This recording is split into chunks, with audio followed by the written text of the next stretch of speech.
The villains of the Indiana Jones saga.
I just rewatched for sure the last one this last week. 2.5 hours long. My only hang up, not even a hang up, was like, I don't know if they were just trying to keep people interested, but it seemed there was an extra amount of adventure and action. It was like 5 theme park rides. Kind of like unnecessarily either long or extra sequences to make it 2.5 hours long. It didn't need to be 2.5 hours long.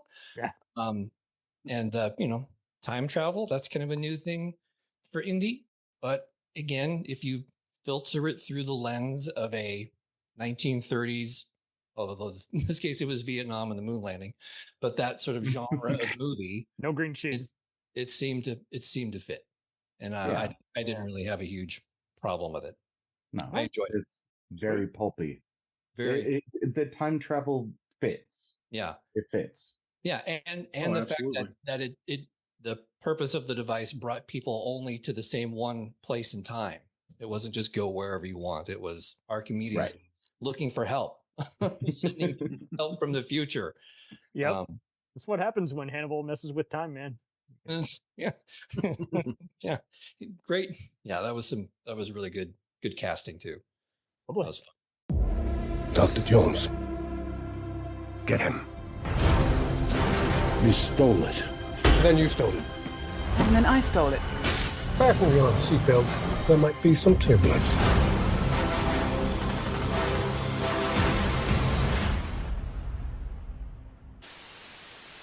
Yeah.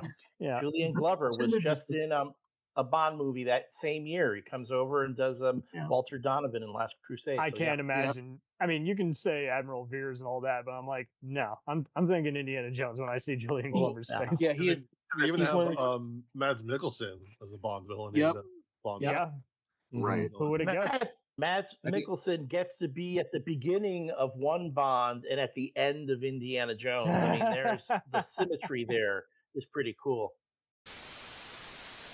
I said it on Top Men, but I love the fact that the Nazis get clowned by that's just so perfect on so many levels. And you love Boyd Holbrook's comeuppance. It's just magical. Right. All that stuff is just great.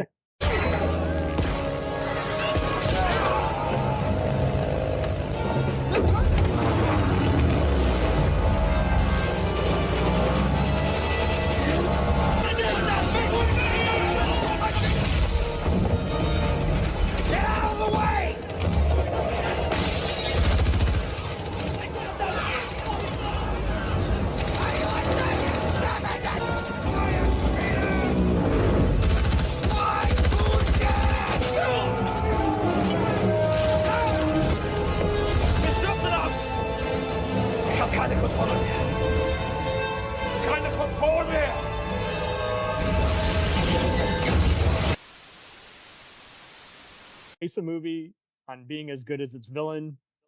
And so for me, Renee Belloc, Major Toht, Mola Ram, Walter Donovan, and Jürgen Kohler. Those are just the most cunning yet shameless antagonists with the diabolical schemes.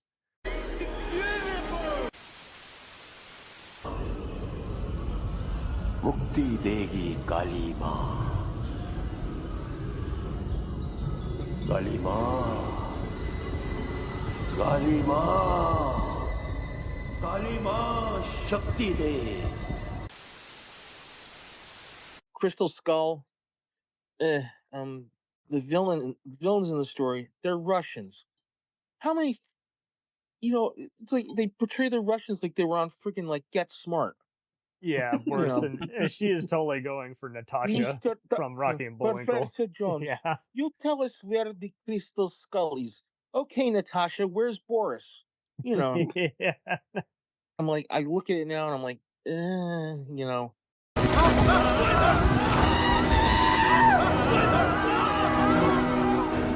want to know. I want to know. Tell me. I'm ready. I want to know. How they made that allusion to Hitler, because we all know Hitler was. And then you see him in Last Crusade, and Indy's literally about to shit his pants. He's like, "Oh my fucking god! I've just seen the guy in the stick." Well, no. The thing is, like, they make the illusion of Hitler trying to get all these mystical objects. Yeah, and that's the thing. That's how he wants to achieve world power. Yeah. Yeah. 1, 3, and 5 are, and those things. For all the shit that Dial got, that's why I really dug the villain. As like, see, he doesn't want to just rule the world. He wants to be the next Farrar. And like, see, that every other villain storyline they spend time on, they often will just waste time with like, oh, I got picked on, I got bullied. And it's like, no, you hate him the minute he comes out. Mads Mikkelsen in this movie, he's just like, I'm not, I have to go back in time and make things right. And I'm like, I hate my current existence. I will do with it. Yeah. Mads Mikkelsen, the menacing mathematician. With all of those, the ones that involve the Nazis, you notice there's always a collaborator. Yeah. That's Belloc in the first one. Mm-hmm. There's the one Turkish guy. Donovan, and actually, Dr. Saga. Elsa is Austrian, not German. There's also the Turkish guy at the library in Last Crusade during the boat chase. He's different. No. He's protecting the Ark. He's protecting. He's protecting. Grail. Yes, Grail. That's right. And then the various American characters. Mads Mikkelsen's character straight out of Operation Paperclip. Yeah, and so that was creepy. So Spielberg, in terms of turning the wrath of, and all of them go to terrible ends, turning if not the most terrible end, Spielberg turning the wrath of his filmmaking prowess on not just the villains, but those who will apologize for or collaborate with or find themselves siding on for selfish or convenient reasons with the life of humanity. Yeah. Elsa dies, trying to get the Grail. Yeah, he tries to give her one get out of jail free card. The one thing that gets me is if you watch Raiders, the guy who played Toth in that movie was a guy by the name of Roland Lacey. He's a well-known British actor. Yeah. And I just watched him in an episode of Blackadder. Oh, where wow. He was also in he's been in a lot of movies. He was in How I Won the War with John Lennon. Just that evil grin. You're just like, it's so hard to see him as anything else. When my neighbor moved next door, he had like horn-rimmed glasses and like a short haircut. And my mother said, Jay, I think the guy from Raiders of the Lost Ark moved next door. What do you mean? He looks like the fucking guy. He looks like the guy with the hand, like the thing on his hand. I'm like, does he have a burnt hand? That would be ironic. I walked outside and I saw him. I was like, oh shit. Yeah. But yeah, that's what happened. Hello, would you like to see my scar? It's very interesting, but stupid. Wow. We meet again, Fräulein. You Americans, you're all the same. Always overdressing for the wrong occasions.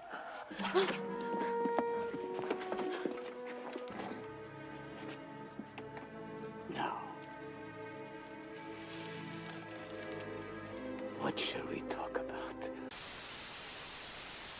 The thing that gets me, Mike, is when you watch the beginning, you see the guy with the fedora and the thing, and you're looking, Indy's looking at him, and you're like thinking to yourself, now you know where he patterns himself after. When the guy says, "Nice job, kid," and he puts it's the guy's hat. Yeah. I was like, holy shit! The unofficial mentor who stole from And him. that guy kind of looked like Harrison Ford a little bit too, I thought. Yeah. Yes, he did. If we think I was Randy when I had Indiana, you should have seen when I did to Trebek's mom. We'll return after these messages.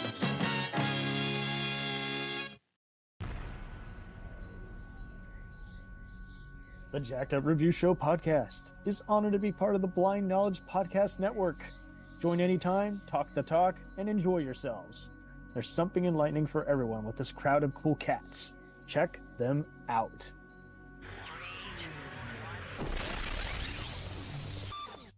Hey, it's Brent Pope, the host of Breakfast with Brent Pope. You've seen me on some of your favorite TV shows saying things like, "Give it up, Jimmy. You got to sink this putt to win." On Breakfast with Brent Pope, I sit down with guests from the entertainment world, and we do it all over breakfast. Or should I say Brentfast? Every week on Brentfast, you get inside Hollywood info and tips, great breakfast recs and foodie debates. Most of all, you get the most delightful 30 minutes of your week. So dig in. It's Brentfast time. Listen at Brentfast.com, Apple Podcasts, or wherever fine podcasts are found. Do you ever find yourself thinking about who would win in a fight between Goku and Superman? Hi, I'm James Gavsey, and on the Who Would Win show, me and my co-host Ray ignore anything important happening in the outside world and debate fictional battles between characters from comics, movies, and video games. We got a new show every week, and almost always am I the winner. Yeah, not true, Ray. In the past, we've discussed such matches as Captain America versus Darth Vader, Solid Snake versus the Iron Giant, classic matchups like RoboCop versus Terminator, and even the Muppets versus Sesame Street. That one was crazy. So if you're a fan of geek culture and love a spirited debate, check out the Who Would Win show wherever you get your podcasts, or check us out at whowouldwinshow.com.